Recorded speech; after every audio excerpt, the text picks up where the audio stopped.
কি ৰঘু গুচি গ'ল মানে ৰঘু গুচি গ'লে দেখোন আমাৰ অসুবিধা হ'ব অসুবিধা হ'লেও একো কথা নাই যিমান ভয় খুৱাব লাগে খুৱাইছোৱেইচোন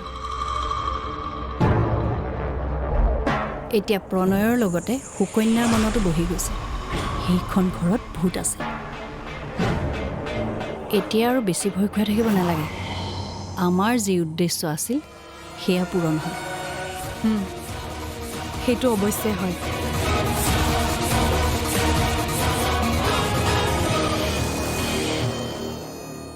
শুনকচোন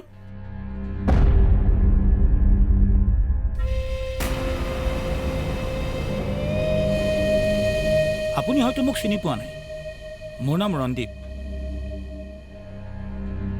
আপোনাৰ লগত মোৰ অলপ কথা আছিল কি কথা বাৰু ঘৰলৈ গৈ পাতো নেকি এনেকৈ ভাল নালাগে ঘৰলৈ গৈ পাতিব পৰা কথা নহয় ইয়াতে পাতিব লাগিব কথাবোৰে তেনেকুৱা কথাবোৰ মোতকৈ আপোনাৰহে বেছি প্ৰয়োজনীয় মই পেৰানৰ্মেল এক্টিভিটিজৰ ওপৰত ৰিচাৰ্চ কৰোঁ মানে সেইবোৰ শক্তি যি আমাৰ সমাজত আছে কিন্তু সত্য হোৱাৰ পাছতো স্কুলৰ কিতাপত নাই বাৰু আজি ৰাতি হ'ল বেছি কথা নাপাতো মোৰ নাম্বাৰটো লৈ লওক এই বিষয়ে পিছত কথা পাতিম লিখক হয় কওক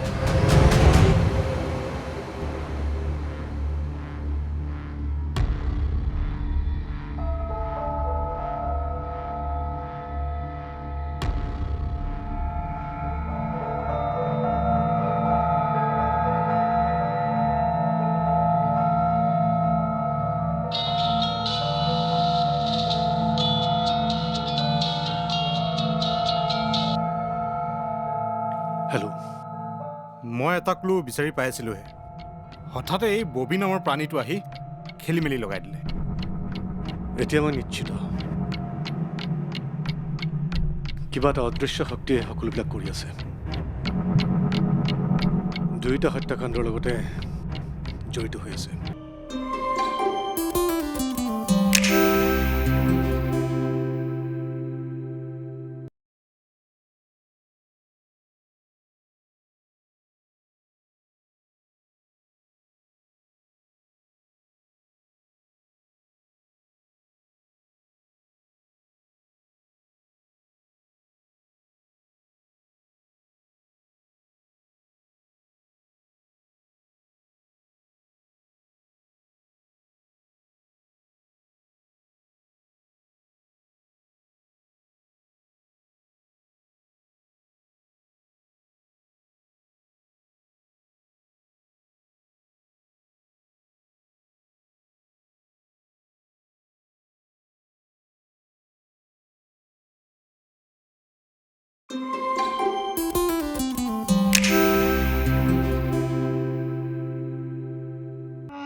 মই বহুত অকলশৰীয়া মোৰ আপোন বুলিবলৈ কোনোৱে নাই তেনেকৈ কিয় কৈছা সুকন্যা মই আছো নহয়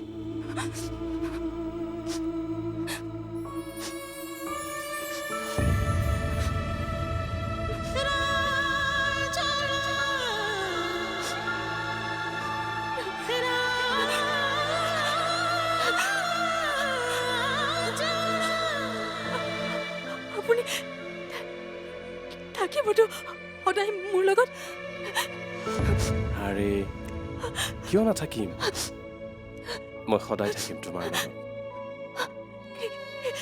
কেতিয়াবা যদি আপোনাৰ মৰমবোৰ হেৰুৱাবলগীয়া হয় মই মই মই সকলো হেৰুৱাই পেলাম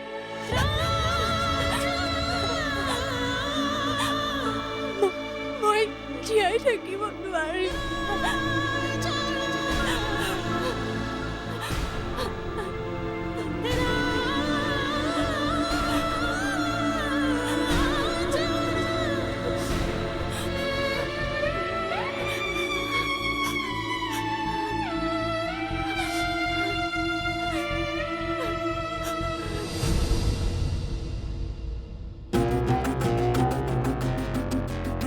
আমি ইমান অসাৱধান কেনেকে হ'ব পাৰিলো হে? কেনেকে শুনিলে তাই আমাৰ কথাবোৰ? ৰ'বহে, হেই ময়োতো সৈটোকে ভাবি আছো, যিটো কথা সৰুৰে পৰা লুকুৱাই ৰাখিছিলো গম পালে কেনেকে?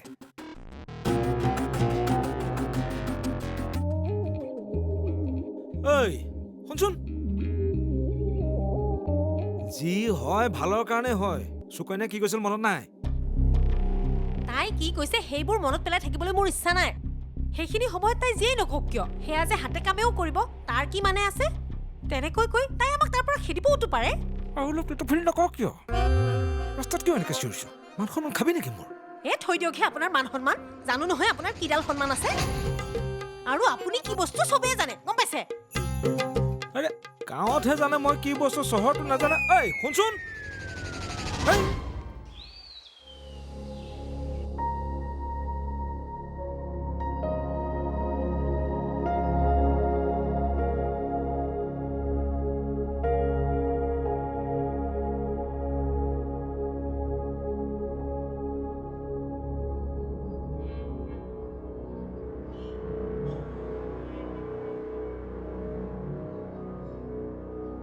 তই ইয়াতে আছ? মই আকৌ তোক তলত বিচাৰি আছিলো। ক কি কবি? তই সুকন্যাক কেনেকুৱা পাইছ? মানে নতুন বৌক কেনেকুৱা পাইছ?